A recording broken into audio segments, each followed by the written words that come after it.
4 करोड़ के हाईवे और इंफ्रास्ट्रक्चर के प्रोजेक्ट भी इसी 6 माह के अंदर अप्रूव हुए हैं। దగ్గర 1,20,000 కోట్ల రూపాయల మేరకు హైవేలు కావచ్చు, లేకపోతే ఇతరత్రా కావాల్సినటువంటి మౌలిక సదుపాయాలు కావచ్చు, వాటన్నింటికి సంబంధించినటువంటి పనులు ఇప్పుడు ప్రారంభమయ్యాయి ఈ 6 నెలల్లోనే।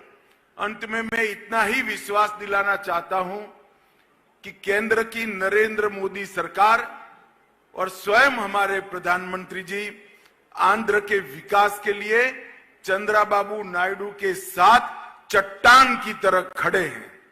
అదే విధంగా నేను ఇవాళ చివర్లో ఒక మాట నేను చెప్పదలుచుకున్నాను మీ అందరికీ। కేంద్ర ప్రభుత్వం ఏదైతే ఉందో అదే విధంగా నరేంద్ర మోడీ గారు సైతం ఆంధ్ర రాష్ట్ర అభివృద్ధి కొరకు రాష్ట్ర ముఖ్యమంత్రి వర్యులైనటువంటి చంద్రబాబు నాయుడు గారు వెనక ఇంచుమించుగా ఒక కొండలాగా వారి అండదండలు అందిస్తూ నిలబడి ఉన్నారు అని చెప్పి తెలియజేస్తున్నాను। మిత్రులు,